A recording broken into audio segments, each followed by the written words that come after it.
It's time for breaking bread with Papa. Hey, don't you know? Hey, it's sourdough. Hey, it's time for breaking bread with Papa. Hey, don't you know? Hey, it's also a show. Hey, everybody, welcome to another edition of Breaking Bread with Tom Papa. I am Tom Papa. We have a good show for you today. You're going to enjoy this conversation with Katie Parla. I became aware of Katie Parla, a very prolific writer involved in over 30 different cookbooks. Back when, remember we talked with Dan Richer from Razza Pizza and his pizza cookbook? That was maybe 6 months ago or so. The other name on that book was Katie's. Katie is an amazing writer. She has so many good cookbooks. One I'm going to lean into a little bit more than the others. But that Dan Richer cookbook on pizza, which is, and I promised, and I mentioned on this my failing that I was not getting, I hadn't cracked it open, and I really felt like maybe I was a bad host and bad dough maker if I have this great pizza Bible and I'm not getting into it. And when I spoke with Katie, it inspired me to do it, and it's so well laid out, and the stories are so great, and Dan is very, very detail oriented, so the combination of that with the great writing of Katie created this really great book. And Katie also is, we all have these fantasies of what our life could be and where we could go and what we could do. And Katie came from New Jersey and went to Rome as a teenager and decided, I'm going to live in Rome. Just one of those completely inspired moments that don't really happen all the time. And she jumped on it and followed through and made her teen dream come true. And this interview actually took place with her from Rome. And, that just excites me to no end. I really want to be her friend so I can have a real good food contact in Rome. And after this conversation, I think I did it. I think I might have pulled it off. I am coming to you right now in this little hello and intro from the Jersey Shore where I last spoke to you. Have one more week here after we got through family weddings and birthdays and all of these crazy celebrations. Now, and also last week, since we spoke, I had to go off to Chicago and host Wait, Wait, Don't Tell Me again. And not have to, but it's fun and it's great and it's a nice opportunity, but I did have to leave the beach. So I feel like the next 5 days I might actually have a vacation. This might be the beginning of some vacation. My hot dog count is at around 4.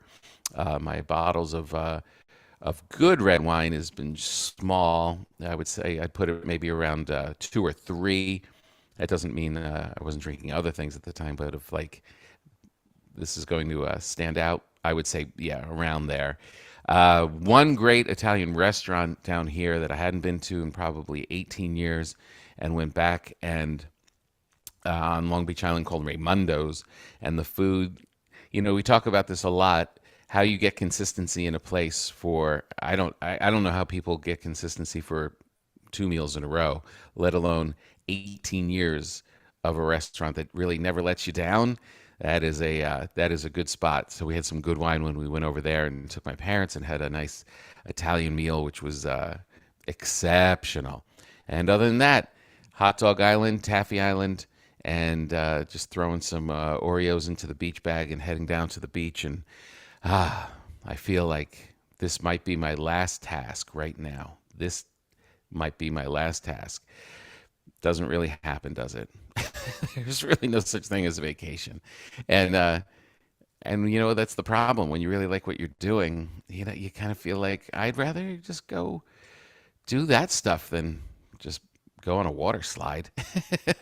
This podcast today is brought to you by tompapa.com. Oh, that funny comedian's got a whole bunch of shows coming up. I'm doing a run of clubs all through August. I'm going to be heading out to Brea, California, and Salt Lake City at Wise Guys. Love that place. Going to Tempe at the Improv, and going to Honolulu at the House of Blues, And then the fall, we've got a bunch of theaters coming up. Go to tompapa.com. All that stuff is there. And this is all leading up to October, which will be the time when I will be shooting my next special. So this is all leading up to that. So if you want to come out and be a part, I would appreciate it. I'm just looking at my background now, how it's very beach house. I see a towel. I see some fruit that no one's eating because everyone's eating Cool Ranch Doritos, a bottle of wine. I see that over there. Yeah, this is definitely not your common background if you're looking at this on the YouTubes. All right, Katie Parla, let's jump into it. I really want you to meet her. The book that I was mentioning that I wanted to lead into a little bit more than the others, and go to katieparla.com and you'll get all of her stuff. She has walking tours in Rome. You can see her TV and video clips and all the list of her books. But The Food of the Italian South, I bought immediately. And it is like the Italian South that really isn't traveled all that much. Some parts of it are, but she also got some tiny little villages and places and sought out the recipes of the people that are not looking for, notoriety and any kind of fame. And as Katie says, they were even like, "Why are you here? What are you talking to us for?" And this is good journalism at its best. She is preserving these recipes from these smaller places, these smaller outpost villages, and put them in this book for us to enjoy, and then they'll be there for the rest of time, which is just an amazing, amazing thing. Again, the book is called The Food of the Italian South, and it's got this beautiful focaccia with cherry tomatoes on the cover. And I haven't got in and started using them. It just came in after I spoke to her. Already, just again, with all of her books, great writing. It really sucks you in and tells a great story. And then you can go off when you're ready and start trying to make them yourself. Really cool. She's a very cool person, a really great writer. So enjoy now my conversation with Katie Parla. Ciao, nice to see you. You too. What's happening? Um, just just dusting off after the 4th of July. Nice. Had a lot of people, more people than we thought was going to happen. One of Did you have those. enough food for everyone? Yes, it's always a lot of food. I Oh, was good, good. Yeah, I stood at the grill for hours. Everybody comes up and apologizes, like, "I'm so sorry you had to be here." And it's like, and in my head, I'm like, I'd much rather be here and like interact with people when they come through Yeah, than like, small doses. I get it. The grill's a fun place to be. yeah, exactly. Well, thank you for being here. I'm excited My to pleasure. have a little time with you. Yeah. All right, we'll jump right in. What time Let's is do it? it. What time is it in Roma? 7:01 p.m. in Roma. Ah, perfect, It's perfect. almost 100 degrees. Ooh, really? It's a little warmer than I'd like, but that's fine. Oh man. Well, you did. Where in New Jersey did you grow up? I grew up in Mercer County in a town called Princeton Junction, which people here called Princeton. Um, so not super far from Passaic. Yes, and I went to Rider College. Love it. Just Yeah, down Route 1. That's amazing. yeah. I would. I always say that it has the distinction. I always describe it as down the road from Princeton. Yeah. uh, well, you did. It's an amazing thing because I have Jersey roots as well, as you know, and uh, I went to Rome for the first time only 5, 6 years ago, and you did the thing that everybody in their mind kind of flirts with when they travel to some place that they fall in love with. Hmm. They're like, "Oh, what if we were to live here? What if we just stayed?" And you actually did it. Yeah, but I mean, I decided when I was 16, when my brain wasn't like fully formed. And so I had even less sort of fear and certainly no responsibilities at the time. So I was like, I'm gonna move to Italy when I grew up. That's Uh-huh. what's happening. I'm a sophomore in high school. I understand everything clearly about that decision. And then when I moved here, I was like, I want to stay. It's hard, but I'll figure it out and make it happen. And then there's all the pizza, of course, so I had to stick around. Yeah. So how long between, so at what age did you do that? That was after college, right? Yeah, after college. So I moved here when I was 22. So almost 20 years ago. Yeah, it's been 19.5 years. Very exciting Wow. stuff. Yeah, big anniversary coming up in January. Yeah, that is a big thing. Yeah. God. Why did you, why, so at 16 you had actually visited? Yeah, so I went to like one of the rare public schools with a Latin program. Oh. And so like the Latin teacher took us on this trip and it was on a bus and we all had matching backpacks and Uh-huh. everyone got pickpocketed 4 times. A lot of the 13 city 8 day bus tour was spent in gift shops or in traffic. So it was like Right. maybe not that ideal romantic trip to Italy, and we stayed in like a super sketch neighborhood in Rome, but I was like, this is really cool and I want to live here. Oh, wow. And there was like gelato and stuff. So I was like, I was particularly pumped. Yeah. And then yeah, like going back to New Jersey, and I was like, Mom, Dad, like I'm moving to Italy. So I enrolled in Mercer County Community College night classes of Italian. And they were like, Wow. okay, you're weird. But then I just kept with it and That's but always with that like when I grew up I'm moving to Italy and like worked 100 jobs in college to fund that dream. God, that's so great. I love this focus. It's so it's to have that focus at 16 is so crazy. I And I highly recommend making one life decision and just like never straying from it. It seems so much more impressive than having yeah, a yeah. plan. Right, exactly. Like floundering around. I just read in one of your books that you always thought your family was from Naples. Yeah, I encounter people all the time, and you probably do too, that they know that their family immigrated to New York through Ellis Island from Yeah. Italy, and that's kind of like the extent of the knowledge, which is crazy because my family came over, 120 years ago, Yeah. a few generations, but everyone like who packed up and left these really remote rural towns departed from some big city in Italy, Bari or Palermo or Naples, and then they like didn't want to talk about Right. anything that they left behind. It was pretty painful. So Yeah. you get this like, hey, I'm Italian. Like I always felt like I was Italian when I was growing up because in Jersey you identify with like wherever your grandparents came from. Right. But yeah, we are not from Naples. We're from like a 72-hour donkey ride from Naples. Oh man. Tiny, tiny, tiny It's so remote village. funny. Yeah, it really connected with me because we always said Naples also, that one of the grandparents came from Naples. And then it slowly, when people just started digging in a little bit more, it's like, no, Yeah. we actually weren't from there at all. No, completely. And what's so interesting, and a lot of people, I think, especially in the past like 6 to 7 years, have Yeah. been pursuing their Italian dual citizenship.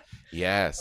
Which is like it's a crazy law that the Italians passed, and I'm pretty sure it's athletically motivated, like to get South American soccer players with Italian heritage onto the national team. But if you Ah. can demonstrate that you're like descended from a real life Italian, Mm-hmm. then you can be given a passport. And in fact, my great grandfather was born in Palermo. The Italian government gave me a passport. But through that research, Yeah. it requires like very little effort. You're like, oh no, all the things that I believed about my heritage are wrong. Yeah. Not from that place, not even my real last name. Yeah. Oh, really? And Not even your yeah, last name? so yeah, it was Parlo, so not like radically different, but Right. yeah. You're like, yeah, whatever, it's a valid big deal. Yeah, and it's difficult because we actually did the same thing. We were like, we should get our dual citizenship, and we should start tracking it down. And then it was like, this is going to be more difficult than we thought because we don't really have a lot of real accurate records, and everything was handwritten. We thought Palermo also, and then it turns out somebody just like 2 months ago was like, no, it was Catania. And I Oh, was like, that's far. oh, That's far from Palermo. yeah, right. Yeah. So do you have to pass a language test to get the dual? I don't think so. Certainly when I was granted citizenship, no. I think that now there's like a language requirement maybe for spouses Okay. of the like Italian Oh, I see. Citizenship recipient, Right. but that's a new law. Right. But yeah, it's like, here, do you have Italian blood? Here's a European passport. Please take Ah, this. man, I really want to do it. I want to do it. I don't know what's stopping me. I don't know if it was just the confusion or just that I hate forms. I'm not really sure. Well, we do forms really extensively here. We're prolific in forms. So yeah, that'll put you off for sure. So why did you pick Rome? I mean, I love decaying civilizations, and Rome has been slowly collapsing since around, 350. Yeah. And I think I just like, like Istanbul's another favorite city of mine. I love, Los Angeles, New York, like these places that had like a kind of a golden age and Mm, aren't there anymore and are visibly deteriorating. And I think it's so fascinating, like all the tensions that create that. yeah. Plus, I'm really into pizza. And so, while Naples is perhaps the most famous pizza city in Italy, Rome has a lot more pizza styles. So I Uh-huh. was like, yes, this is my place. Well, what was your experience when you came to Rome? Did you enjoy it? I loved it. We did the kind of the classic Rome, Florence, Tuscany, Venice, and I came away thinking those places were great. Tuscany's its own thing, but this is as far as cities, like those cities were great, but they were kind of museums. They were kind of Hmm. just you just kind of walk through and observe everything that was, where Rome felt alive. Rome felt Hmm. like you had all of that. You had all of the decay that you're talking about, which is so great, and they just build on top of the decay and keep going. Yeah, But I really just felt like it was alive. It felt more New York to me, that there were people actually living for today. totally. And people always ask me, uh, is tourism the biggest industry in Rome?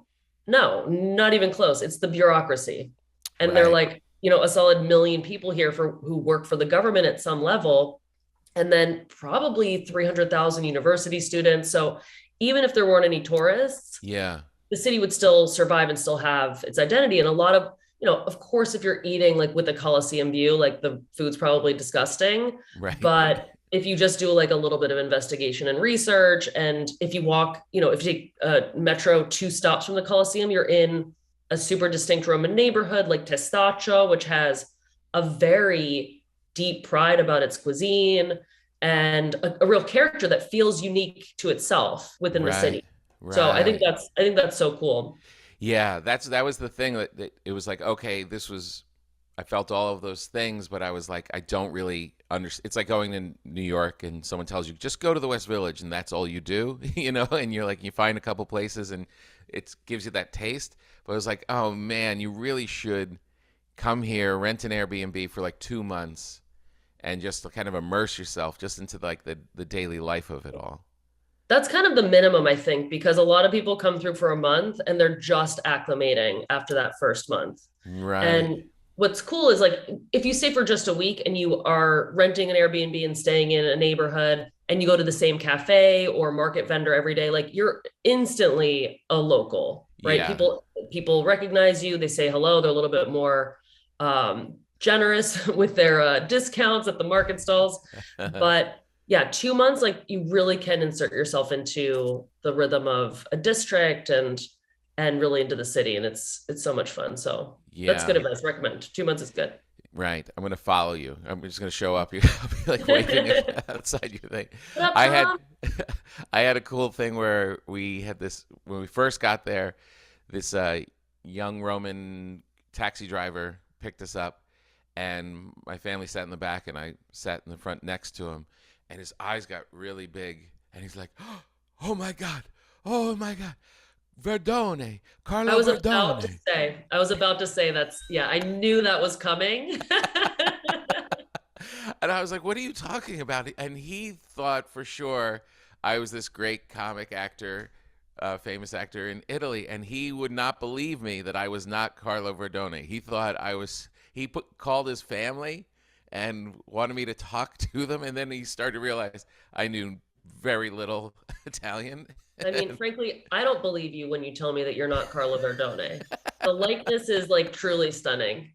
It's weird, right? Yeah, it's intense. But you could use that to your advantage. I would leverage that likeness Yeah. all around Rome. I know, right? Exactly. And he said he wrote down, it was great, and then we kind of had this great ride, and he wrote down this word "die." Yeah. Nah, yeah. Die. And I haven't found anyone else that knew that word. Yeah.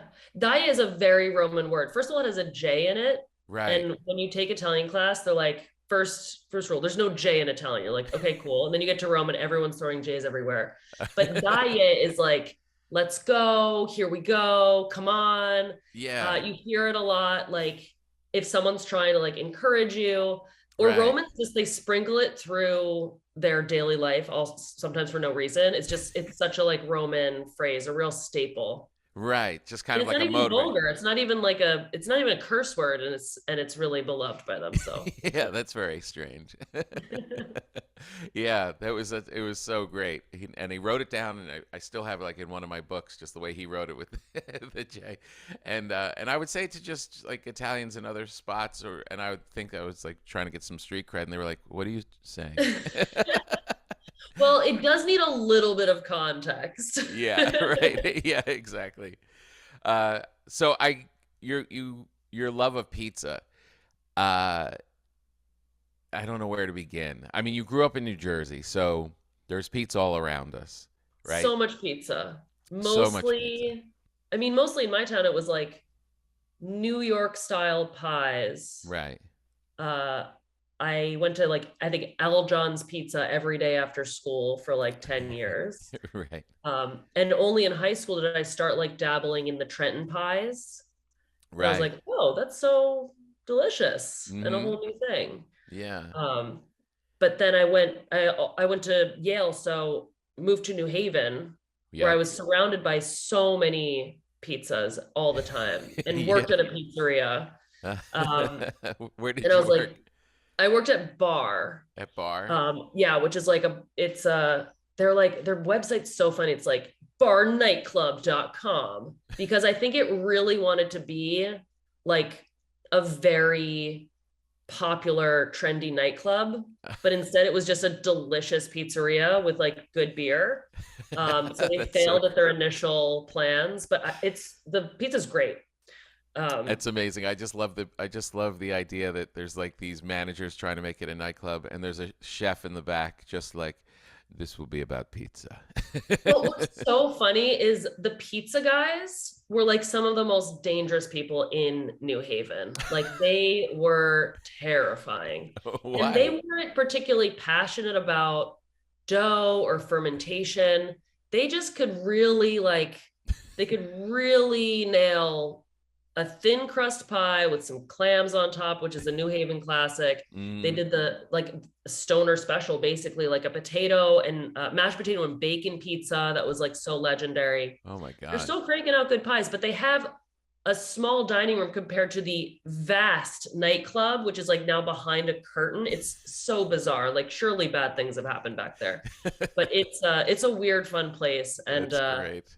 yeah, I I just worked there for love a couple I years. just started this book I don't even remember Deacon Bishop or something. And the first description is the guy talks about it's all taking place in the projects and they describe the Italians that nobody really went out from the projects because there were the Italians who just like you're describing were just so scary in a way that people didn't understand that they didn't even want to go out and and leave their homes and I get interact with these guys.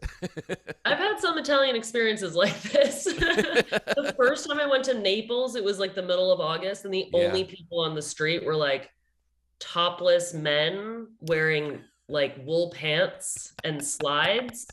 And I was like, I don't know what's going to happen to me here. No. I don't know what's going to happen. I've heard that about Naples. I heard Naples can be pretty rough. It's the coolest place. You Is kind of it? have to devote yourself to like loving it Yeah. because at first it's shocking. It Uh-huh. is insane. And super chaotic and just like so much energy. If you're not in that headspace, then Yeah. you're like, get me out of here. Or if you just walk out of the train station and someone tries to sell you like an iPad, you're like, what is happening? I'm trying to eat a pizza. Why are you doing this to me?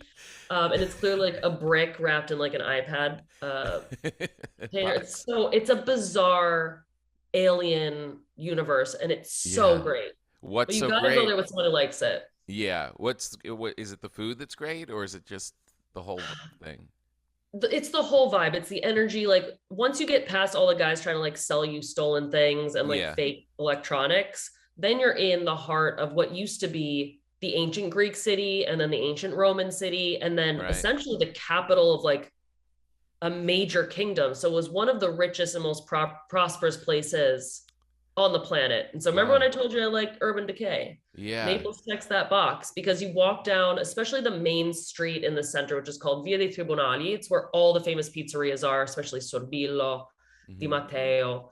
And they, the people that live there are sometimes nobility and sometimes people who are like literally living on street level in one rooms with a dozen people, and it's like everyone's kind of living together and sharing the same space and energy in a way that's really unique in Italy, which Wow. otherwise is like somewhat segregated by social class.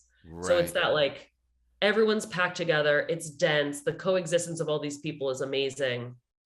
And then not only are there wood fired pizzas everywhere, there are fried pizzas everywhere. Fried. Oh, yes. Really? Pizza frita. Pizza Um, frita.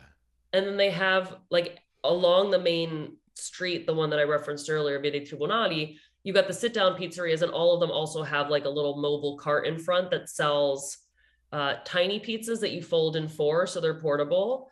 Or the best thing on the planet, fritatine. It's bechamel bound like macaroni Yeah. studded with cheese and pancetta, and then it's like shaped into a hockey puck shape and size and fried. It's insane. Oh my Very God. good. Oh Everyone my there is a little chunky. It's amazing.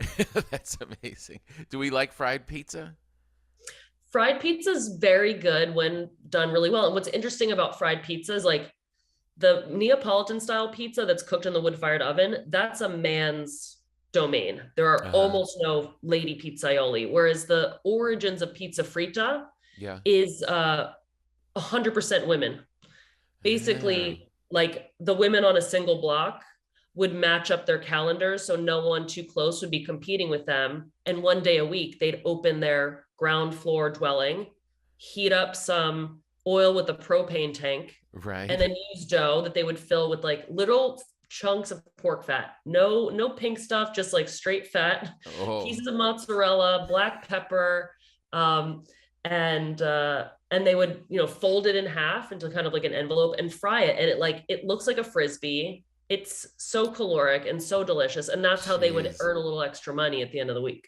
It sounds like a calzone.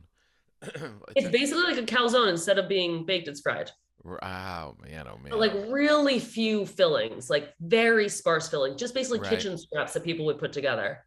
Jeez, that sounds Yeah. amazing. What was the, when you say Naples was this very wealthy center, Mhm. what was Rome while that was, Great while question. Naples was at their height? When Naples was at its height, Rome was still the capital of the papal state. So that was run by the Pope. And the Pope Yeah. was in charge like from about 500 until Hmm. 1870, with like sometimes periods of stability, often not. And so, Rome is important because we're getting like so biblical now. Peter and Paul were martyred here. So the Right. Pope, like the head of the church, has to be here. But otherwise, it was like a mucky, malarial, snake infested swamp that people didn't really want to live in. But a lot of them had to for work because they worked in the church. Meanwhile, Ah, Naples was this port town that was the capital of Spanish noble viceroyalty. So, like, Spain basically controlled all of South Italy, and Naples was their intellectual, commercial center. It was so vibrant, and like the right. Bourbons who ran it built like a Versailles like complex in the city and also another outside the city. So you see Right. those traces of what it was when there were, a million people in town, Yeah. which would have rivaled, London at the time. It was a Right. really sophisticated place. Oh, amazing. You you your love of pizza, how, and your Jersey roots, that I spoke with Dan Richer, Yeah. and that was a book that you were involved with. What's your connection with Dan? Dan and I have known each other for a really long time. When I land at Newark to visit my family, my Hmm. first stop is always Razza because inevitably it's been 8 hours since I've had any pizza on my flight. So, I think we met maybe 10 years ago. He had just opened Razza, and, we had some friends in common and got to spend real time together when he was working with the Marta team in New York. And a bunch of people from the Union Square Hospitality Group came over, and I took them on a pizza tour of Rome and other parts of Italy. So Oh, that's where we like really bonded. And then, he has been wanting to write a book for a long time. And when the time came, he's like, let's do this. And of course I signed on. It's a yeah, dream. yeah. Well, good, well done. The book is was beautiful. It really is. It Grazie. was really, really nice. And Grazie. uh, and I could tell from talking to Dan that you had a big hand in it because he seems like he's slinging dough, and you're a great writer. So I figured. Dan is a very talented person. I wouldn't trust him with a Word document. No, he's a brilliant guy and doesn't give himself enough credit for Yeah. like how genius he is. But okay, so Hmm. this is the thing. I'm good at like writing words on a page Yeah. and editing, and I need a concrete object, right? Yeah. In order to edit the book, I would read him lines Hmm. aloud, and would read, a paragraph, and he would say, okay, 4 sentences back, like third word, change that. And I'm like, okay, genius. Really? That's Like, crazy. what? How does your brain work like that? It Yeah. was impressive to say the least. Yeah. So he's working on a higher plane, and I kind of like could reel him in and put things on paper for him. It makes sense though because just the descriptions of the fermentation and the dough use, like he's got one of those his the way that he's thinking and always trying to perfect his pizza. Like he is pretty obsessive. There Yeah. is that he probably has Asperger's or something. I mean, it's a baker's brain Yeah. for sure. And that like obsession with fermentation, also like the tactile muscle memory part of it. It's a really physical job. I Yeah. make dough all the time, but I'm making like maximum 5 kilos at a time. And Yeah. before he got his, bomb ass new mixer, which some of your listeners might have seen on the gram, there was a lot of hand mixing, and it's Yeah. when you're in contact with the dough every day, you can see how it develops and changes, and you can make improvements, and it's just such a cool process. So it was amazing to see that, because I'd always appreciated the end product Yeah. and got to spend a lot of time with him in Jersey City watching, the whole dough development. Yeah, it really is impressive, and I feel a little bad. I actually felt guilty when I knew we were going to talk because I swore to him that I was going to follow the book because I've failed at pizza so many times. I bake a lot, but I've always failed. And I'm like, I'm going to do it. This is going to be the summer of pizza with you as my guide, and I haven't done it yet. So I'm like, I don't want to. Fortunate. Yeah, right. Did you? Did I was when I was in Rome, the last night in Rome, I had the worst pizza of my life. Oh, I'm so sorry that happened. It was so bizarre. We almost thought like this can't be happening. Like something's like they're telling us it's time to go. Like we sat it's like they didn't know how to make pizza. It was like this raw round circle of dough with these chunks on it and Oh, what seemed like canned tomato sauce. And we're like, how's this happening to us in Rome? It's like getting bad weed in Amsterdam.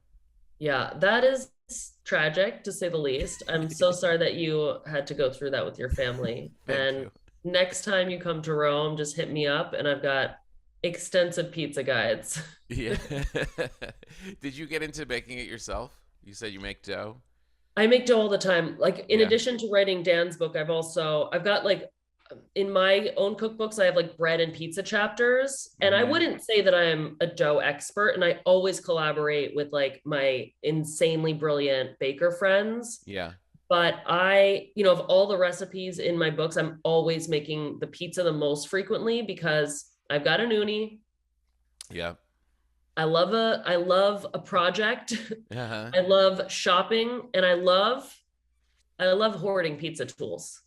That's honestly what drives me to make the dough is I need the new tool for it, and I Yeah. need 12 of the same thing. So It's so funny, uh isn't it? We get it's ridiculous. Yeah, we get obsessed. I just talk to these barbecue guys. It's the same thing in a different world. It's like the list of tools and stuff that you can get is so addicting. So many things, and you get like, sometimes I get distracted with like the hacks, like now I'm going to do the DIY ones, like no, now I'm going to spend $500 on proofing containers that don't even fit in my fridge. So Right. that's makes a lot of sense. I know. It's very silly, but it's Yeah. fun. The book that I haven't read that I just glanced through online that I'm very interested in is was Southern Living, Food of the Italian South. Food of the Italian South. Is that what it was? Yes, there you go. There you go. Couch on the cover. Yeah. Yeah, so that book is all about basically Naples all the way south, like the Lower Peninsula. Yes. So Which is probably where your family's from. yeah, right, exactly. I think there is some Puglia. Is that down there? Yeah, yeah, Yeah. yeah. Good deal.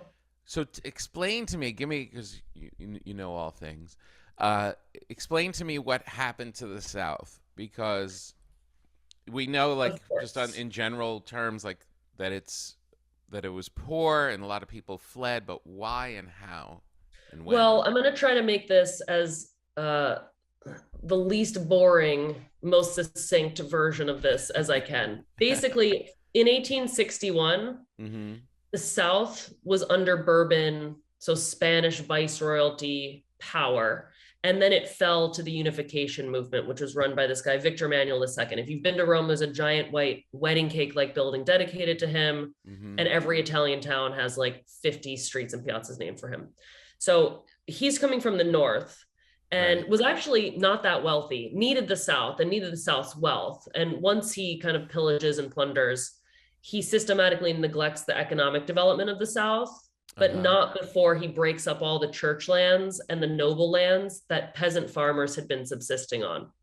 So, Yeah. like that system of rich people owning all the land and a lot of laborers like just surviving is not a great system, Right. but people were making it and getting by in many parts of the South. But once that system is destroyed and not replaced with anything viable, there's Ah. widespread poverty and millions of people hit Rome, Turin, Milan. If they could afford a ferry, a boat ticket, they went to New York, Right. Chicago, Buffalo, New Orleans, and got the hell out of the South. Was And it pretty quick? Was it like the shit hit the fan, it's time to go? it took decades because you had all of these like major poverty moments. You had rampant malaria all over the South too. And there would be these Right. like outbreaks.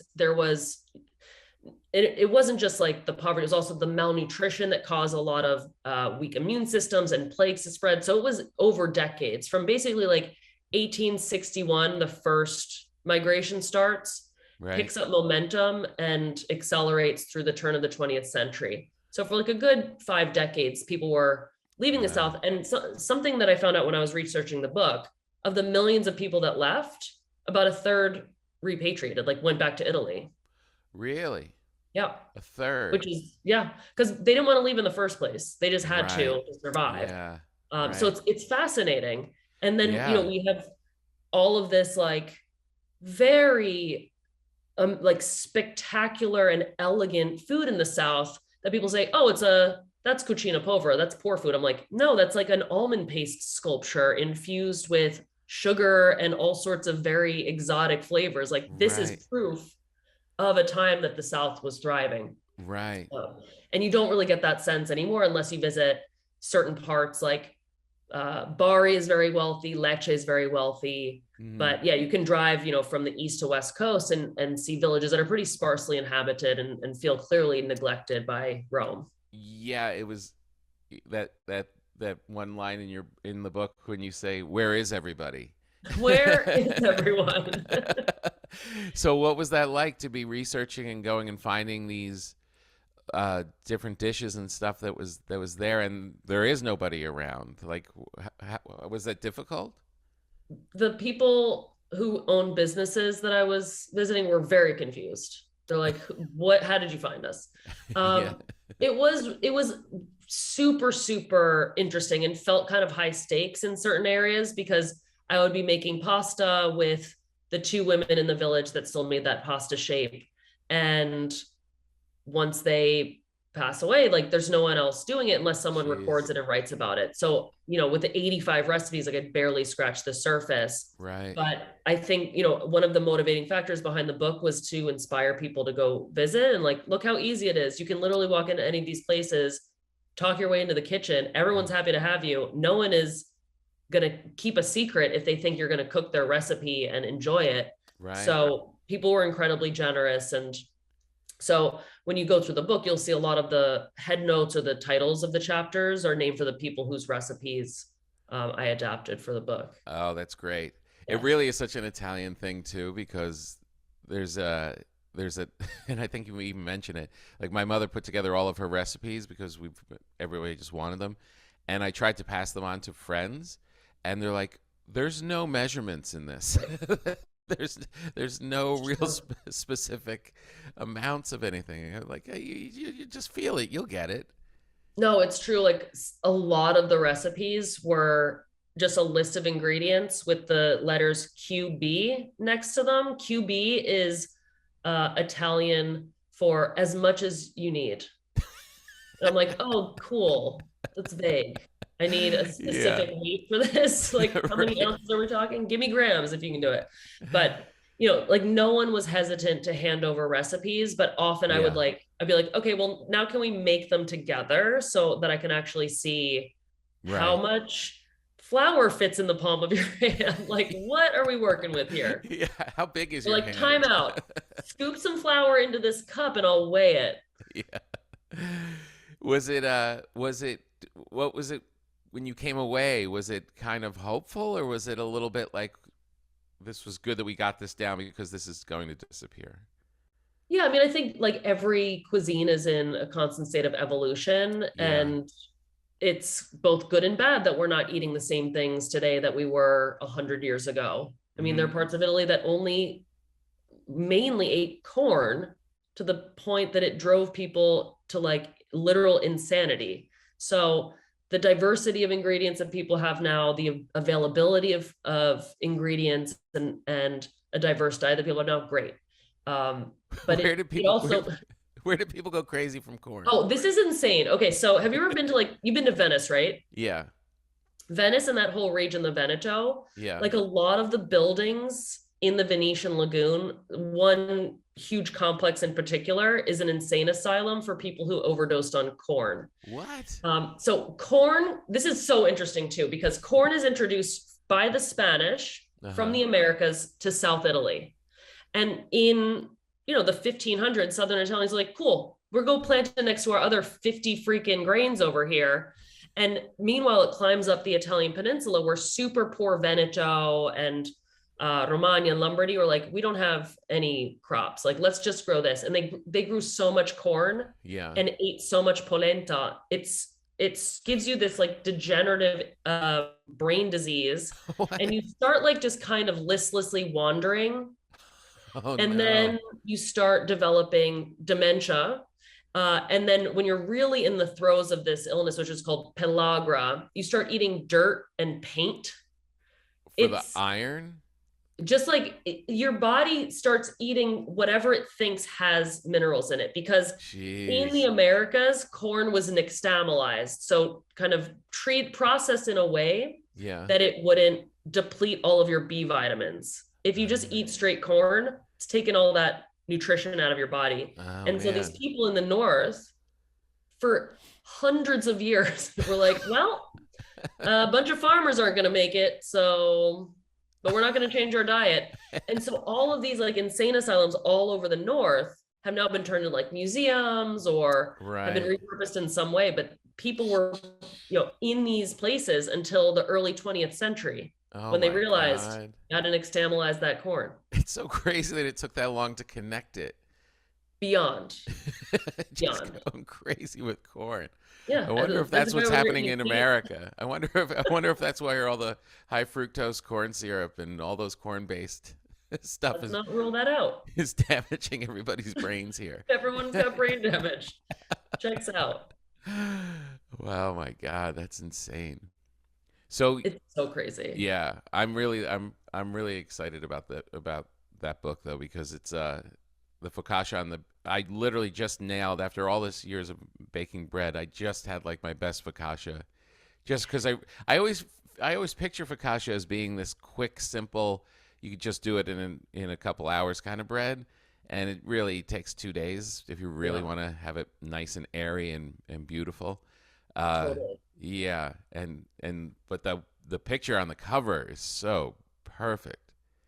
Yeah, it's a cast iron focaccia because the model for it is focaccia barese, which is in Bari. They drench a cast iron pan with Right. oil and then put the oil already like oil rich dough into it Oh and then man. let it relax and kind of settle and absorb more oil. And then it's cooked in a super hot oven. My oven, well, I've got an uni now, but the home oven gets to 500 and I Uh-huh. couldn't get that crispiness on the bottom. So we decided to like develop a new way. You cook it for the first 3 minutes on the stove top and you Ah, fry the bottom right. and then you move it to the oven. So you get that like gorgeous oil rich golden Yeah. undercarriage and then the Right. top browns in the oven. It's very good. Oh, so smart.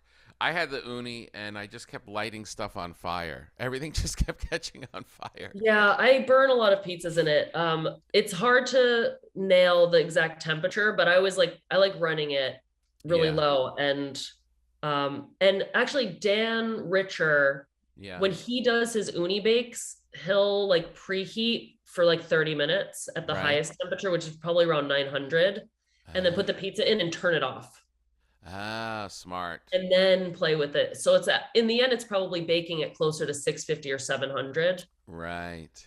Which is yeah, which you still need it because you're not going to get that in your kitchen. Hmm. But man, I was like, it's pizza night, and then just things are bursting into flame, and the kids are like, the Yeah. burnt part's not that good. It's bitter. Yeah. It's about managing that heat, which is it's always tempting if you have something that can go to like 11, why Yeah. not go to 11? Right. Why you want to run Exactly. it at a 6? Yeah. But Yeah. Do you? I mean, you've been there 20 years now. Uh, how often do you come back, and what is it ultimately like? Like to have grown up this Jersey kid, and and now you're there. Do you feel like you have two countries? Do you feel like you have one country? no, I feel like I have two for sure. I always Yeah. go back around the holidays and then I usually go on like insanely aggressive book tours. So I get to also remember what different parts of America are like. Right. Um, I get to eat all over the US, which is really fun. Um, and there used to be much like greater culture shock because I would Yeah. spend so much time early on here just like trying to assimilate and trying to figure out like how do I not red flag that I'm a foreigner every 5 seconds. Yeah. Yeah. And then like that I would have to go home and like relax, and it's hard Right. to switch between those. Yeah. But it's a bit more seamless now. And my Italian friends are always like, "Are you insane?" Because I go home in August for Jersey tomatoes. They're like, Yes. "You idiot. Like, there are tomatoes everywhere here." I'm like, "You don't have beefsteaks in Italy, so don't talk Mm-mm. to me about this. You are not informed." No, exactly. We're literally going down to the Jersey Shore in August, and we did it one year. We're doing it, and then the pandemic, and we're doing it again this year. So my sister has a farm up in Clifton, Oh, and wow. yeah, and we're taking all the tomatoes, and we go underneath the house, and we get out the big pot, and we're gonna start canning the tomatoes and stuff, and we really feel like we've without even researching it, we've found our roots. You're real Italians. That feels like such an August thing to Yeah, do. the I whole love that. day, everyone's going to the beach and doing stuff, and we're just in there like stirring these tomatoes and canning them, and it's the best though. There's something visceral about it. It really Completely. is. Do you fight over how many bottles each family gets? Yes, we do, and I and knew I it. always lose because I go back to LA, and to ship them is a thing. I always just give in. Yeah, I'm like, you guys just take it. I knew it. Yeah. Did any of your family follow you? No, they refuse to move in with me. Really? Yeah. Yeah. But I get to visit them a couple of times a year and like they love Rome, but they're kind of like over it. So we'll meet somewhere else. Oh yeah. yeah, so my mom in particular will come over and we'll do like some time in Portugal or Spain or Right. France, and it's nice to be able to do some of that uh travel, because otherwise I would just like travel all over Italy and never go anywhere else. Yeah, I know. Well, you could spend an entire lifetime just doing that. It's really true. The thing that's funny when you say like they're over it, but you're probably not, and like because you love it. It's the same way that I would always feel about New York. It was like I don't any of the complaints that people have about this. It's the weather or the crowds and all that. That never resonated with me. I was like, Yeah, no, same. all those complaints are just they do not bother me in the least because this Yeah, place is so great. totally. I'm like, what do you mean you don't want to come to Rome and sit in traffic for 2 hours when it's 100 degrees? That's crazy. Crazy talk. Screw the beach. We got a beach Yeah, in New Jersey. this is what we do. People do dump out of Rome though, right? August is Yeah, I mean, so when I moved here, yeah, everyone would leave for August, and then yeah. that stopped with like, financial crisis and all of that. And Italians, I would say, are traveling less and less abroad. So we'll Uh-huh. like rent a house near Rome for the summer and just Got it. commute certain Oh, days of the week to work. So like, and that's happened earlier than ever this year. So really? yeah, like my neighborhood in particular, which is like pretty residential. Oh my God, this is so funny. I know all of the people in my building are on vacation because the floor in my apartment is hot. And because no air conditioning is on anywhere except in my Oh, apartment. So it's just like hot Roman air rising through 5 floors. oh Like man. everyone's out of town. That's hilarious. It's so disturbing. Yeah, I love that about New York too. It was like, oh, you finally just got the city to yourself. It was nice. Like you could just buzz Love. around. It was like everyone's in the Hamptons Yeah, and it's down the at the best. beach is like, no, but this is pretty great right now. Yeah. And actually, July is the hottest month here. Oh yeah. So it gets a little cooler in August. So sometimes I get like a week or two in August and I'm just like, this is heaven. No one's Yeah. around. I have the city Yeah. to myself. It's a cool 96 degrees. So 10 degrees cooler than last month. I'm killing the game. It's a blast. Yeah, that's great. So what's the next book you're working on? Food of the Italian Islands. It's coming out in March 2023. Oh man, you And got to I'm come back. actually leaving in 10 days to shoot it with Ed Anderson, the same photographer. It's the same team as Food of the Italian South, so it'll look the same and very nice on a bookshelf. Oh, cool. And we're doing, oh my God, Tom, the itinerary is crazy. We're like hitting so many islands. We're gonna circumnavigate Sicily. We're Ooh. gonna hit all these like crazy mountain towns in Sardinia.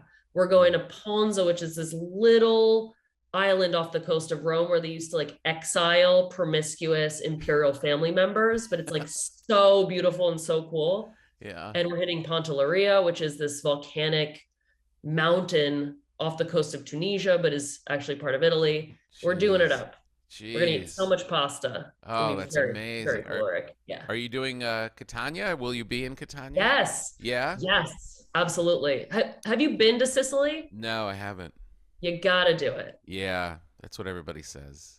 Catania is amazing because it's right next to a giant erupting volcano. Like Etna is constantly spewing Yeah. ash or lava and it's terrifying. Yeah. But like the city, it's so scary. The city was like partially covered in the 17th century. And Right? so they basically just like chipped out all the basalt and then rebuilt the city out of the material that covered the town. It's Jeez. like, it's got a dark energy, but it's really, really a cool place. Wow, that's crazy. Yeah, What it's is your, amazing. do you like wine?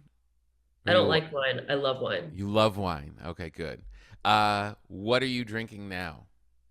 I'm drinking a lot of sparkling wine from the Veneto that's not Prosecco. Uh-huh. So like Spergola from Emilia Romagna, which is basically the same production zone as Lambrusco. I'm drinking a lot of chilled Lambrusco. Right? It's just bubbles all day, Yeah. Tom. Lots of Summertime bubbles. bubbles. Summertime bubbles. With That's your what I hot need. with your hot floor. The hot ass floor. Yeah, it's perfect combo. Is there is there any end to what you could write about in just in Italy? No, definitely not. I mean, I Right. haven't even really, I've been writing about Rome for 20 years and I haven't really Yeah. done it. So, there are parts of Italy that haven't had anything written about them. Yeah. Like Molise has been barely covered and it has such a rich culture. I mean, to do to do these regions full justice, I would have to write multiple volumes on each subzone within the larger region. It's an absolutely infinite Yeah. pursuit. Yeah. It's really amazing. It's like whenever we think about like, well, look, we should go back to Europe, and it's like, yeah, but we've only just started in Italy. It's like, Yeah, yeah, we really should go like yearly. I concur. Let What me is know your when you favorite? plan that Sicily trip. I'll help you out. What is your favorite time of year in Rome? Oh, October, late October, early November into mid-November are so dreamy because it's still warm during the day. Yeah. The exhibitions and things that were up during the summer season are still going on. You start to get artichokes Oh yeah. by mid to late November. The weather's so good. Yeah. It's not too hot to eat carbonara every day. It's awesome. Oh, it's the best. Oh, that's what I wanted to ask you. I was thinking about that this morning because I have a good friend in New York and we're both carbonara crazy. Is it okay to have carbonara with pancetta rather than guanciale? Yes. It's So not I've done a lot hacky. of Okay, so yes, with the footnote that every single Roman chef today will say carbonara is only made with spaghetti or rigatoni, guanciale, pecorino romano, black pepper, and egg yolk. Right. But if you look at the recipes that were being published in the Mm-hmm. 60s when it starts to develop, they're throwing in whole eggs. They're using pancetta. They're putting in freaking garlic, dude. Really? All this stuff that would be sacrilege. People like Yeah, burn down your house if you suggested this. it's true. It was in like Ada Boni is the Julia Child of Italian regional cuisine. She was the one that was teaching everyone about cuisine, and she's from Rome. She watched the development of carbonara, and she wrote about carbonara with Parmesan and garlic. So the Really? way that So, people make it today and claim it's been codified is uh-huh. simply rejecting the actual evolution of the dish, which was much more loose and much Right. less strict. And why it's so funny. It's really become so strict. People are like so passionate if Yeah, you take any kind of side avenue to this dish. I know it's exhausting. It really Truly. is. It is. Because I literally was like I was in a shop like here in LA and there's a place where I can get guanciale and then there's another place that doesn't have it. It's not that common. And Mhm. I was like there's pancetta there and I'm literally standing in the aisle with it in my hand like will I be a scourge on my family if I make a carbonara with pancetta? Like it was really like the street cred. Will I just Yeah. be cheap? Maybe I can make it and if I enjoy it I won't tell anyone. I mean, when the first carbonaras are being made, it's people who are used to scarcity in the post-war period Right. saying, we can afford eggs now.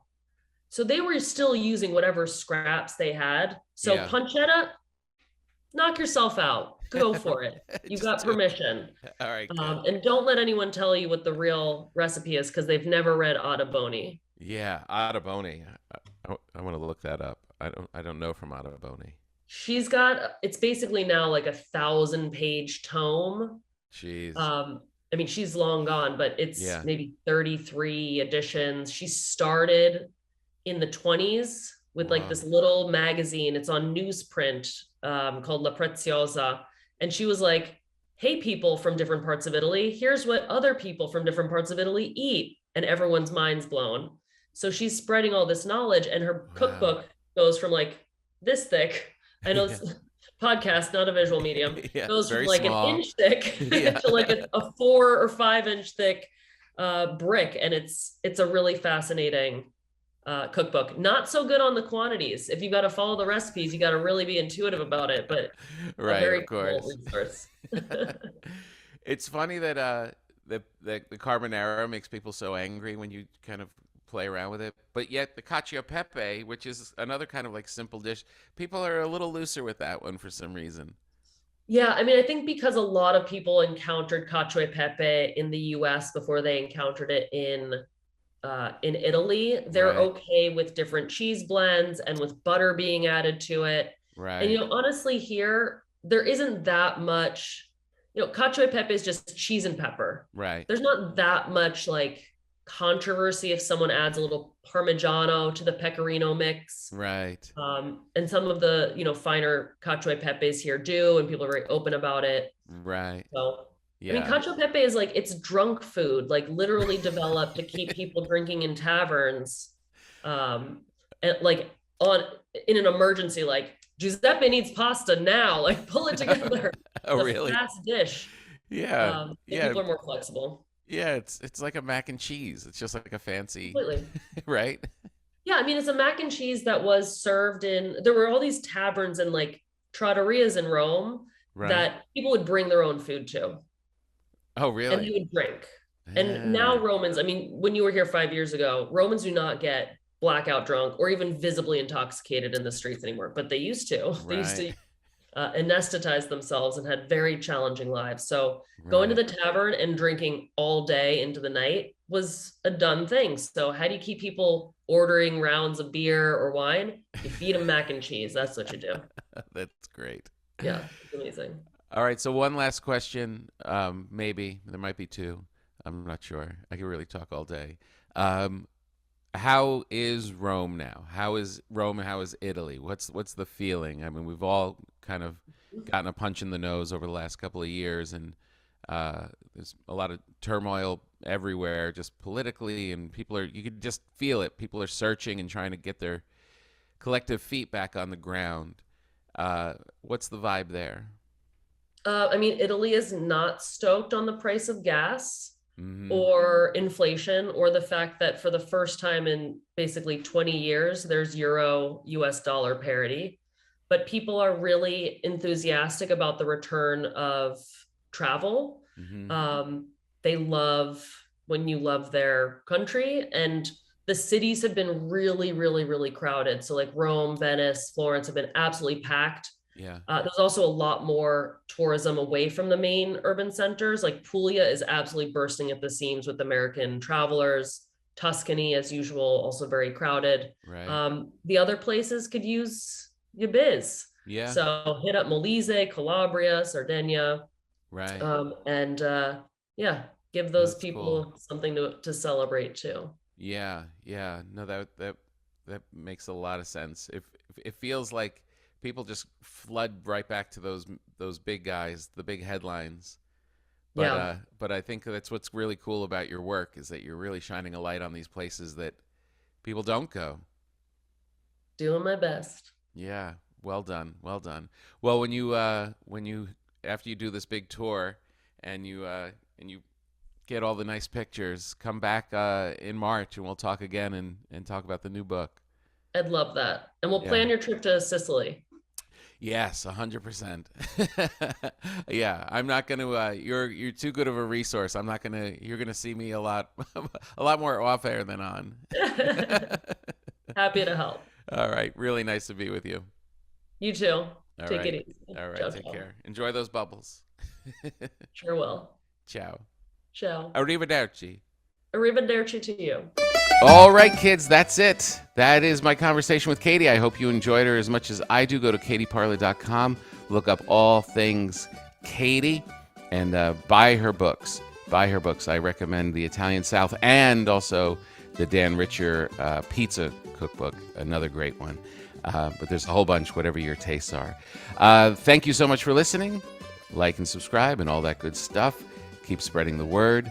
Go to tompapa.com, find my dates. I'm running all over the place. I've got to be near you. I have to be. It's just impossible. And if you can hear my voice, I'm coming to a place near you. All right, enjoy. And I'll see you back from my work life in the regular life next week.